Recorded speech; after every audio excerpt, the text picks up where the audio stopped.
এমন একটা দল আপনারা করেছেন, আপনাদের বাগের মুখে ফেলায়ে আপনাদের জননী বিমানে পাড়াইয়ে চলে গেছে। আবার মা জননী ওই সীমান্ত এলাকার থেকে একটু মারামারি করতেছে আর বলতেছে টুস করিয়ে ঢুকে পড়বো, চট করিয়ে ঢুকে পড়বো। আমরা জয়পুরহাটের মানুষ, বাংলাদেশের মানুষ, এই অপেক্ষায় আছি আপনি একটু ঢুকে পড়েন। আমরা সেই অপেক্ষায় আছি, কথা বলেন ঠিক লাগবে? ঠিক। আগের 4 মাস আগের সরকার আর 4 মাস পরের শেখ হাসিনার সরকার এক হতে পারে না। 4 মাস আগে যেটা গেছে ওটা গেছে, নতুন করে আর আসলে জনগণ আপনারে ক্ষমা করবে না।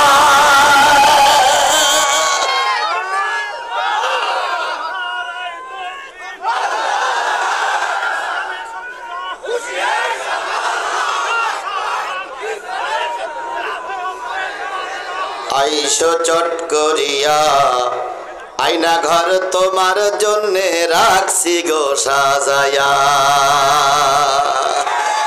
আইসো চট করিয়া, আয়না ঘর তোমার জন্যে রাখছি গো সাজায়া। আমরা রিসিবিশনে বৈশাসি, রিসিবিশনে বৈশাসি জুতোর মালা লইয়া। আয়না ঘর তোমার জন্যে রাখছি গো সাজায়া। বুবু আইসো চট করিয়া, আয়না ঘর তোমার জন্যে রাখছি গো সাজায়া। নির্বিচারে মারছ মানুষ ক্ষমতার লাগিয়া। কথা বলেন, কথা বলেন। এরা সর্বপ্রথম ক্ষমতায় এসে এই মিডিয়ার গুলো মেরেছিল এরাই, এরাই, এরাই। হেফাজতের লাইট নিভাই দিয়ে হেফাজতের আলেমদেরকে হত্যা করলো এই এই এই ব্যক্তির দল, এই আওয়ামী লীগের লোকেরা। আল্লামা সাঈদীর রায়ের পরে 300 লক্ষে গুলি করে মারল এরাই। এরপরে সংস্কার আন্দোলনে 1500 ছাত্র ছাত্রী সাধারণ জনতারে গুলি করে মেরেছে এরাই। নির্বিচারে মারছ মানুষ ক্ষমতার লাগিয়া। দিন ধর্ম আর মানবতা সব কিছু ছাড়িয়া, বুবু সব কিছু ছাড়িয়া। তোমার পাপের শাস্তি, পাপের শাস্তি পাইতে হবে, যাইও না ভুলিয়া। আয়না ঘর তোমার জন্যে রাখছি গো সাজায়া। বুবু আইসো চট করিয়া, আয়না ঘর তোমার জন্যে রাখছি গো সাজায়া। দেখবেন অনেক মাহফিলে অনেক অতিথি যায়, অতিথি যেয়ে 2 মিনিট 4 মিনিট 5 মিনিট কথা বলে সবার আগেবার উনি চলে যায়। কারণ কোরআনের মাহফিল ওর দ্বারা সম্ভব নয়। ও শুধু আসে লোকের সামনে সাইনবোর্ড, লোকের সামনে সম্মান নেবার জন্য। কিন্তু কোরআনের মাহফিল গুলো এরা সহ্য করতে পারে না। রাতের পর রাত ধরে তাস খেলে, তখন ডায়াবেটিস হয় না। রাতের পর রাত সিনেমা দেখে ডায়াবেটিস হয় না। কোরআনের মাহফিলে এসে বসলেই ওর বড় বড় রোগ দেখা দেয়। এই জন্য কোরআনের মাহফিল সবার জন্য নয়, এখানে শুধুমাত্র জান্নাতি মানুষদের জন্য কোরআনের মাহফিল। এই জন্য ডাইনে বামে সামনে পিছনে যে যেখানে আছেন বসে পড়ুন। আল্লাহ আপনাদের হেফাজত করুক, আল্লাহ আপনাদের হেফাজত করুক। যে লোকগুলো দাঁড়াই আছেন, যদি বসার জায়গা সংকুলন না হয়, আমাদের নিরাপত্তার দরকার, নিয়ে জায়গাগুলো ক্লিয়ার করে দেন। আল্লাহ আমাদের কবুল করুক, সকলে মিলে বলুন আমিন। তাহলে কয়টা আয়াত? একটা। কোন সূরা? আল ইমরানের একটি আয়াত। আল্লাহ রাব্বুল আলামিন বলতেছেন, ওয়ালতাকুম মিনকুম উম্মাতুন ইয়াদউনা ইলাল খায়রি ওয়া ইয়া'মুরুনা বিল মা'রুফি ওয়া ইয়ানহাউনা আনিল মুনকার ওয়া উলাইকা হুমুল মুফলিহুন।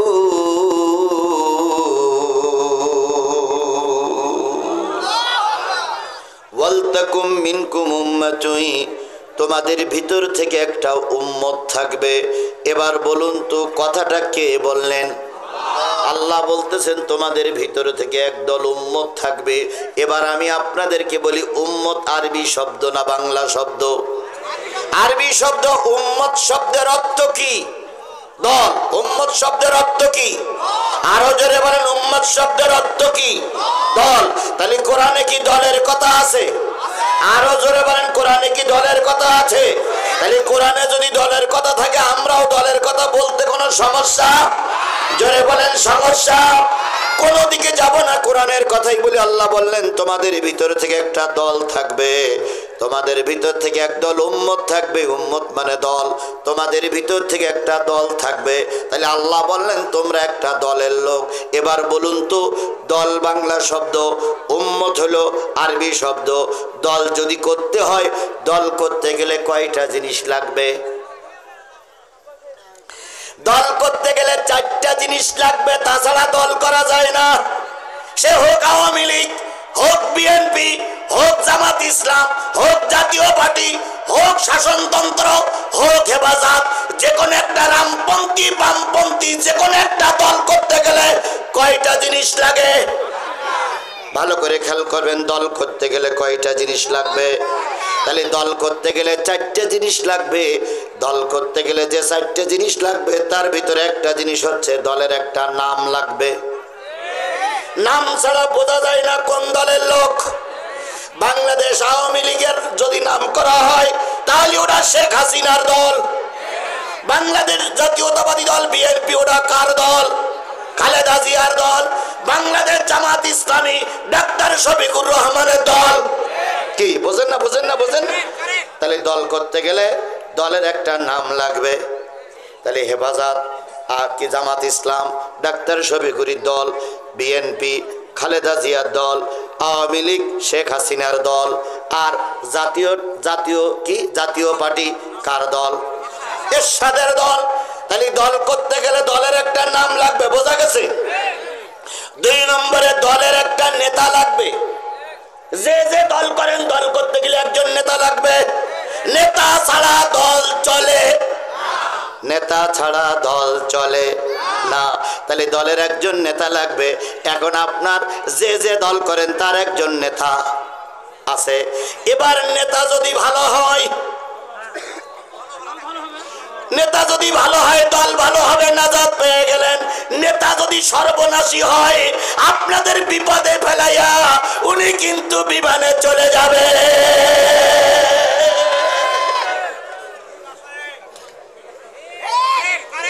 তাই গেছে না ভাই? বাংলাদেশের যতগুলো দল আছে, বিএনপির নামে অনেক মামলা হলো, খালেদা জিয়া দেশ ছেড়ে পালাইয়া যায়নি। এরশাদ 10 বছর জেল খেটেছে, কিন্তু দেশের থেকে পালাইয়ে যায়নি। বাংলাদেশ জামাত ইসলামীর অগণিত নেতারে ফাঁসি দেওয়া হলো, জেলখানায় ভরে রাখা হলো, কিন্তু বাংলাদেশ জামাত ইসলামী দেশ ছেড়ে পালাইয়ে যায়নি।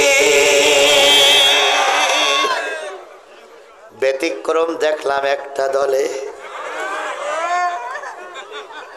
সেই দলটা নাকি বিরাট জনপ্রিয় দল। তারা প্রায় বলতেন আমরা পালাইয়ে যাই না, আমরা পালানো জাত নই। অথচ দেখলাম সন্তানগুলোর বিপদে ফেলাইয়া মা বিমানে পালিয়ে চলে গেল।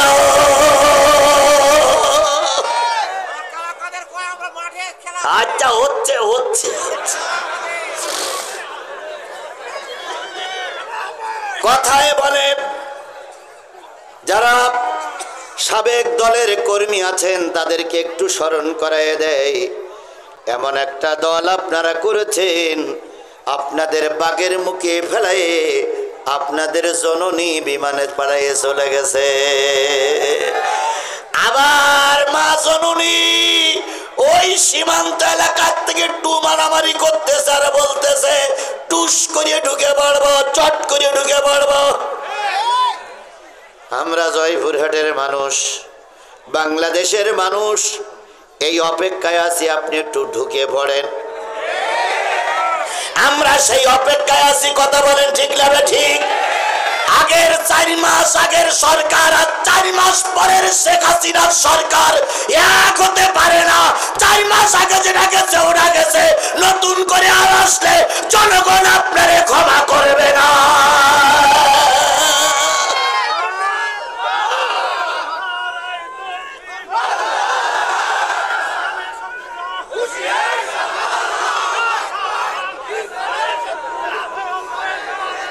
আইসো চট করিয়া আয়না ঘর তোমার জন্যে রাখছি গো সাজায়া।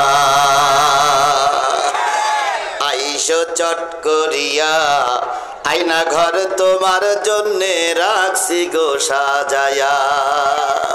আমরা রিসিবিশনে বৈশাসি, রিসিবিশনে বৈশাসি জুতোর মালা লইয়া। আয়না ঘর তোমার জন্যে রাখছি গো সাজায়া। বুবু আইসো চট করিয়া আয়না ঘর তোমার জন্যে রাখছি গো সাজায়া। নির্বিচারে মারছ মানুষ ক্ষমতার লাগিয়া। কথা বলেন, কথা বলেন। এরা সর্বপ্রথম ক্ষমতায় এসে মিডিয়ার গুলো মেরেছিল এরাই এরাই এরাই। হেফাজতের লাইট নিভাই দিয়ে হেফাজতের আলেমদেরকে হত্যা করলো এই এই এই পেত্নির দল, এই আওয়ামী লীগের লোকেরা। আল্লামা সাইদের রায়ের পরে 300 লক্ষে গুলি করে মারলো এরাই। এরপরে সংস্কার আন্দোলনে 1500 ছাত্র ছাত্রী সাধারণ জনতারে গুলি করে মেরেছে এরাই। নির্বিচারে মারছ মানুষ ক্ষমতার লাগিয়া। দিন ধর্ম আর মানবতা সব কিছু ছাড়িয়া বুবু সব কিছু ছাড়িয়া। তোমার পাপের শাস্তি, পাপের শাস্তি পাইতে হবে যাইও না ভুলিয়া। আয়না ঘর তোমার জন্যে রাখছি গো সাজায়া। বুবু আইসো চট করিয়া আয়না ঘর তোমার জন্যে রাখছি গো সাজায়া। তাহলে যে জিনিসটা বলতেছিলাম, দল করতে গেলে একটা নেতা লাগবে। কি লাগবে? আরো জোরে বলেন, কি লাগবে? এখন নেতা নেতা নেতার কথা কোরআন শরীফে আছে না নাই? যে যে দল করতেছেন, জামাত ইসলাম, হেফাজত, চরমনাই, তারপরে বিএনপি, জাতীয় পার্টি, আওয়ামী লীগ, যে যা দল করতেছেন, আমি যতই বলি ও দল থেকে আপনি ফিরে আসবেন না, ওটা আমিও জানি। কারণ নবী আবু জেহেলের বুঝাতে পারিনি, আমিও পারবো না। তবে আপনার জ্ঞাতার্থে এখানে যারা আছেন তাদের জ্ঞাতার্থে বলি, আল্লাহর কোরআনের আয়াত, ইয়াউমা নাদু কুল্লা উনাসিম বিইমামিহিম। কিয়ামতের দিন, মুসিবতের কালে প্রত্যেকটা দলপতি, প্রত্যেকটা নেতা সহ কর্মীদেরকে রোজে মহাশরের ময়দানে ডাকা হবে। বিএনপি করুন, জামাত করুন, জাতীয় পার্টি করুন, ওটা আপনার স্বাধীনতার দেশ, স্বাধীন ব্যাপার। গণতান্ত্রিক দেশে আপনার করার অধিকার আছে। আমরা যে যাই করি না, দেশ যে যাই করি না কেন, দেশটা আমাদের সকলের। কথা বলেন। আওয়ামী লীগ করলি যে সে আমার শত্রু তা নয়, বিএনপি করলি যে সে আমার বন্ধু তা নয়, জামাত ইসলাম করলি যে রাজাকার তাকে আর কি বলে ধরে নেওয়া যাবে না এটাও নয়। গণতান্ত্রিক দেশে আপনার দল করার অধিকার আছে, কিন্তু এখানে যত দলের লোক আছেন প্রত্যেকটা দলের কাছে আমার অনুরোধ হচ্ছে, ইয়াউমা নাদু কুল্লা উনাসিম বিইমামিহিম, কিয়ামতের দিন প্রত্যেক দলের নেতা সহ সবাইকে ডাকা হবে। ধরে নিন বাংলাদেশ আওয়ামী লীগকে ডাকলার বলল শেখ হাসিনা সামনে থাকেন, কারণ উনি হল আওয়ামী লীগের ইমাম। ইমাম মানে কি? ইমাম মানে কি? নেতা। আপনি ইমাম সামনে থাকেন আর আওয়ামী লীগের লোকেরা পিছনে থাকুক। বিএনপি রে ডাকা হবে, খালেদা জিয়া সামনে থাকেন, আপনার কর্মীরা পিছনে থাকুক। বাংলাদেশ জামাত ইসলামকে ডাকা হবে, ডাক্তার মোহাম্মদ শফিকুর রহমান আপনি সামনে থাকেন, কর্মীরা পিছনে থাকুক। জাতীয় পার্টির ডাকা হবে, ও কি বলে কাদের কি কাদের কি কাদের না না, এরশাদের ভাই এখন কি কাদের? জিএম কাদের সামনে থাকেন, আপনার দল পিছনে থাকুক। এভাবে চরমনার হাত পাকাকে ডাকা হবে, ফজলুল করিম সামনে থাকেন, কর্মীরা পিছনে থাকুক। সব দলের নেতাকে ডাকা হবে, কর্মী সহ। আমার বাবার কথা বলছি না, বলো কার কথা? সূরা বনী ইসরাঈলের ৭১ নম্বর আয়াত। প্রত্যেক দলের লিডারকে ডাকা হবে কি সহ? কর্মী সহ, নেতা সহ। ইয়াউমা নাদু কুল্লা উনাসিম বিইমামিহিম ফামান উতিয়া কিতাবাহু বিয়ামিনিহি। জেনে নাও জয়পুরহাটের মুসলমানেরা, যে যা দল করতেছো, নেতার আমলনামা আর কর্মীর আমলনামা যদি ডান হাতে আসে, নেতা এবং কর্মী জান্নাতি।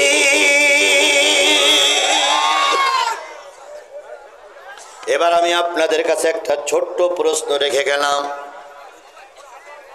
আওয়ামী লীগের প্রতিষ্ঠাতা তিনি হচ্ছেন মুজিবুর রহমান, বিএনপির প্রতিষ্ঠাতা জিয়াউর রহমান, জাতীয় পার্টির প্রতিষ্ঠাতা হোসাইন মোহাম্মদ এরশাদ, জামাত ইসলামের প্রতিষ্ঠাতা মরহুম মওদুদী রহমাতুল্লাহ আলাইহি, এরপরে গোলাম আজম বলেন, মতিউর রহমান নেজামী বলেন, পরের সেক্টরে। কিন্তু এক একজনের একটা প্রতিষ্ঠিত দল আছে। এই টুপিওয়ালার দল, দাড়ি কাটার দল, চোরার দল, ডাকাতির দল, ভোট চোরের দল। এই সব দলগুলো একসঙ্গে উঠবে। এবার আপনার মনের কাছে প্রশ্ন করুন, কোন দলটা জান্নাতে যাবে? যদি আল্লাহর কাছে আপনার কাছে প্রশ্ন করে মনে হয় আপনার দল এবং আপনার দলের লিডার জান্নাতে যেতে পারবে না, 130 তালাক দিয়ে যে দল জান্নাতে যাবে বলে মনে হয় ওই দলের কর্মী হয়ে যায়।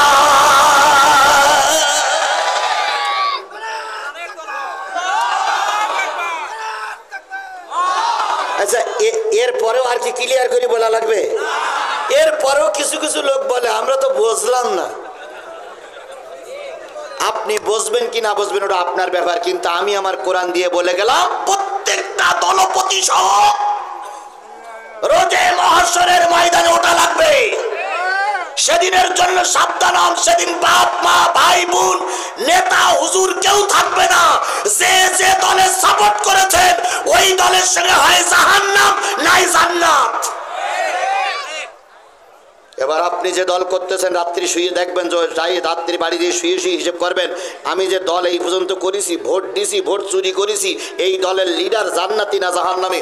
যদি জাহান্নামী মনে হয় আজকে রাত্রি তওবা করে জান্নাতি দলে আসুন, নতুবা কিয়ামতের দিনের জন্য পস্তাতে লাগবে। আল্লাহ আমাদের বোঝার তৌফিক দান করুক। তাহলে আল্লাহ রাব্বুল আলামিন বললেন কিয়ামতের দিন নেতা সহ ডাকা হবে। আমাদের দল করতে গেলে 2 নম্বর কি লাগবে? নেতা, নেতা, নেতা। 3 নম্বর, দলের একটা দল করতে গেলে আমার দলের নাম উম্মত আর নেতার নাম মুহাম্মদ সাল্লাল্লাহু আলাইহি সাল্লাম। এবার দলের একটা প্রতীক চিহ্ন লাগবে। কি চিহ্ন লাগবে? প্রতীক চিহ্ন লাগবে। আচ্ছা ধরে নেন আমার বুকে একখান দাড়ি পাল্লা মারা আছে, তাহলে এই এলাকার লোকগুলো সব বুঝবে আমি কোন দলের লোক? জামাতে ইসলামের লোক। আমার এখানে মঞ্চে যারা বসে আছেন তাদের কিছু কিছু লোকের বুকে মারা আছে নৌকা, তাহলে বোঝা হবে ওনারা কোন দলের লোক। ধানের শীষ দেখলে মনে হয় বিএনপির লোক, তাহলে দল করতে গেলে একটা প্রতীক চিহ্ন লাগবে। কথা বলেন ঠিক না ঠিক? আপনি যদি জান্নাতি দল হন আপনার একটা প্রতীক চিহ্ন লাগবে। সেই প্রতীক চিহ্নটার নাম কি? না দাঁড়িপাল্লা বললাম, জামাত ইসলামের একবার জান্নাতে ঢুকিয়ে দিয়ে গেলাম। জামাত ইসলাম অত তাড়াতাড়ি জান্নাত যাবে কিনা আল্লাহ ভালো জানে, অত ভালো বলার দরকার নাই। জামাত ইসলাম যদি এতই ভালো হয় তাহলে নেতারা ফাঁসিতে ঝুললো কেন? সুতরাং আমি ওইদিকে যাচ্ছি না, কোন দলের পক্ষে গান গাতি আসি নাই। কথা বোঝেন, আমার কথা বোঝেন। জামাতের পক্ষে গান গাইলেই বিএনপি ওয়ালারা খেপে যাবে, বিএনপি ওয়ালাদের পক্ষে গান গাইলেই জামাত ওয়ালারা খেপে যাবে। এই জন্য কোন দলের কথা না বলে কোরআনের কথাই বলি। তাহলে আপনি যদি ইসলামী দলের লোক হন আপনার একটা প্রতীক চিহ্ন লাগবে। সেই প্রতীক চিহ্নটার নাম হলো সুন্নাত। প্রতীক চিহ্নটার নাম কি বললাম? আরো জোরে বলেন, প্রতীক চিহ্নটার নাম কি? সুন্নাত। তাহলে এবার বলুন তো আপনার দলের নাম কি? উম্মাত না উম্মাত। নেতার নাম কি? মুহাম্মদ সাল্লাল্লাহু আলাইহি ওয়াসাল্লাম। প্রতীক চিহ্নর নাম কি? সুন্নাত। তাহলে কয়টা হলো? তিনটা। 4 নম্বরে দল করতে গেলে একটা অফিস লাগবে। অফিস ছাড়া দল করা যায়? হ্যাঁ মুসলমান বোঝেন আমার কথা, বোঝেন? অফিস ছাড়া দল করা যায়? জোরে বলেন, দল করা যায়? একমাত্র কেবলমাত্র একটা দলকে দেখেছি অফিস ছাড়াও দল চলেছে, সেটা হলো বাংলাদেশ জামাত ইসলাম। বাংলাদেশ জামাত ইসলামের সব দল, সব অফিসগুলো বন্ধ করা হয়েছিল, তারপরে তাদের কার্যক্রম বন্ধ হয়নি। এক ব্যতিক্রম দল ভাই, এরাম দল আমি পৃথিবীতে কোনো জায়গায় দেখিনি। অফিস বন্ধ, নেতা ফাঁসিতে ঝুলেছে, এমন কোন কর্মী নাই, 15টা পৃষ্ঠা মামলা হয়নি। তারপরে বাংলাদেশ জামাত ইসলাম এবং ইসলামী ছাত্র শিবির একটা দিনের জন্য ময়দান ছেড়ে ঘরে থাকেনি, প্রতিটা ময়দানে তাদেরই পাওয়া গিয়েছে। বাংলাদেশ জামাত ইসলাম করবেন কিনা ওটা আপনার ব্যাপার, কিন্তু আমি যেটা দেখেছি এইটাই আপনার সঙ্গে বললাম। কথা বলেন, কথা বলেন, কথা বলেন। কেন্দ্রীয় অফিস থেকে শুরু করে একেবারে লোকালয়ের সকল অফিস বন্ধ। এমনকি 2-3 জন এক জায়গায় কোরআন হাদিস পড়িয়েছে, তারপরে জামাতের কর্মী বানাই মামলা দিয়ে চালান দেওয়া হয়েছে। এই জয়পুরহাটের কথা বলি, জয়পুরহাটে স্বামী স্ত্রী আর একটা বাচ্চা নিয়ে 3 জন শুয়ে আছে। এই জয়পুরহাটে স্বামী স্ত্রী আর বাচ্চা, তা বাচ্চাটা মাঝখানে, স্বামী স্ত্রী 2 জন গল্প করতেছে যে এইভাবে যদি হুজুরদের নামে মামলা দেওয়া হয় তো কয়দিন পরে তোর হুজুর থাকবে না, সব হুজুর তো জেলে যাবে, তাহলে এদেশে আমাকে জানাজা পড়াবে কেটা? তো বউটা বলতে তাও তো কথা ঠিক, এ তো মহা বিপদ। তো এই সরকারের অন্তত হুজুর মারাটা বন্ধ করা উচিত। এই কথা রাস্তা দিয়ে কেটা জাতি জাতি শুনিয়েছে। শোনার পরে থানায় ফোন দিয়েছে যে এই ঘরে নাশকতার পরিকল্পনা চলতেছে। এই জয়পুরহাটের কথাই বলতেছে। পুলিশ আসলো, স্বামী স্ত্রী বাচ্চাটারে গ্রেফতার করলো। স্বামী জিজ্ঞেস করছে আমার দোষটা কি, স্ত্রী জিজ্ঞেস করছে আমার দোষটা কি। কয় তোমরা ঘরে বসে বসে নাশকতার পরিকল্পনা করতেছিলে। নাশকতার পরিকল্পনা হচ্ছে স্বামী স্ত্রী আর ছোট্ট বাচ্চা নিয়ে। জাতি আর কত নিচে নামবে, পুলিশ আর কত নিচে নামবা, বাংলাদেশ আওয়ামী লীগ আর কত নিচে নামবে। এখন একটু কিছু হলি না নাকে কান্দো, শাম কান্না কান্দো। যেভাবে অত্যাচার তোমরা মানুষের উপরে করেছো, সেই অত্যাচারের 1000-এর 1 ভাগও এখনো হয়নি। 1 লক্ষ ভাগের 1 ভাগ এখন অত্যাচার কেউ তোমাদের উপরে করেনি। কথা বলে ঠিক না বেটি? ওরাই নিজেরাই বলতো আমরা ক্ষমতাতে চলে গেলে একদিনে 10 লক্ষ লাশ মরবে। 10 লক্ষ লাশ নয়, 10,000 লাশও পড়েনি, 10,000 পড়ি না, 100 লাশও তোমরা দেখাই দিতে পারবে না। পাম্পট্টি দিতে দিতে তোমরাই জয়পুরহাটের লোক বলেছিলে হযরত শেখ হাসিনা রহমাতুল্লাহ আলাইহি। কথা বলেন, কথা বলেন, বলেননি? আপনাদের এলাকার তো শব্দ উঠেনি। তারপরে মুজিবারের সম্পর্কে আপনারা বলেছিলেন যে মুজিবার একটা পীরের বংশ, এই জন্য মুজিবারের নামের শেষে রাদিয়াল্লাহু তাআলা আনহু লেখা উচিত। ফাজলামি অনেক করেছো, অনেক ফাজলামি করেছো, প্রতিটা ফাজলামি আমরা ক্ষমা করে দিয়েছি। কথা বলেন ঠিক না বেটি? এর মানে এই নয় আমরা ভুলেই গেছি, সব কথা আমাদের মনে আছে। কথা বলেন, কথা বলেন, কথা বলেন। এখন আবার মাঝে মাঝে মাথা উঁচু করে দাঁড়াতে চাও, কাল্লা আলাদা করে ফেলবে একদম। কারণ লাগবে না, আমি একলা জিহাদি 100। যখন এই ময়দানে কেউ কথা বলেনি তখন জিহাদি কথা বলেছে। যখন চারিদিক থেকে আমার পর আক্রমণ হয়েছে তখন ময়দান ছেড়ে পালিয়ে যায়নি। আর এখন সব আমার পক্ষে ময়দান থেকে পালিয়ে যাবার প্রশ্নই ওঠে না, প্রশ্নই ওঠে না, প্রশ্নই ওঠে না।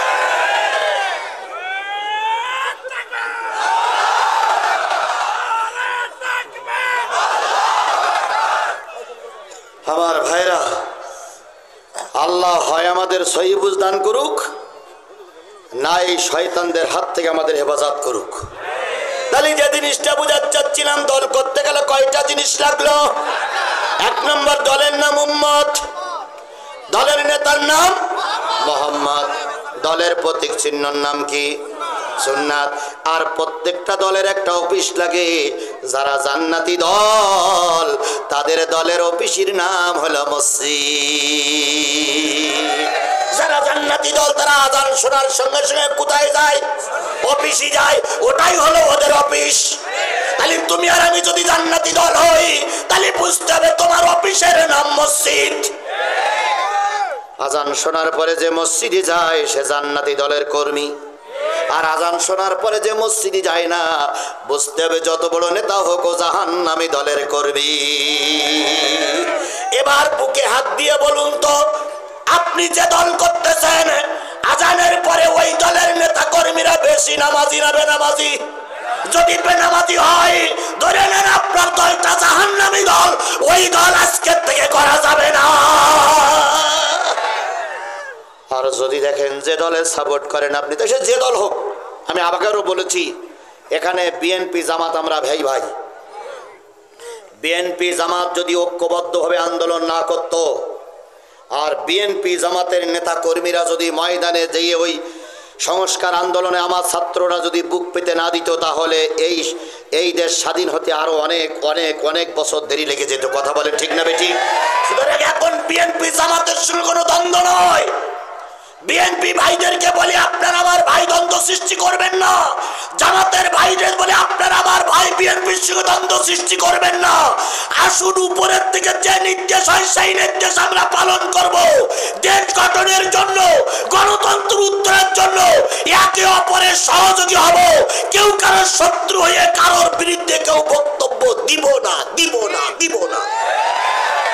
যদি দেই তাহলে ওই বাতিলের আবার মাথা উঁচু করবে। কথা বুঝেছেন? কথা বুঝেছেন? আমি প্রায় জায়গায় উদাহরণটা দিচ্ছি, সেটা হলো এরকম, দুটো বিড়াল অনেক দিন খায় না, বহুত দিন না খেয়ে আসে, একেবারে শুকাই গেছে। তো দুই বিড়াল চলতে চলতে পথে এক কান রুটি কুড়েই পেয়েছে। কি পাইছে? রুটি। তেমনি তো দুর্বল।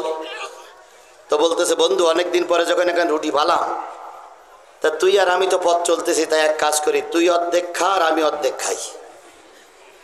তো এক বিড়াল বলতেছে, ভাই তুই অর্ধেক খাবি আর আমি অর্ধেক খাবো, তাহলে তো মাছ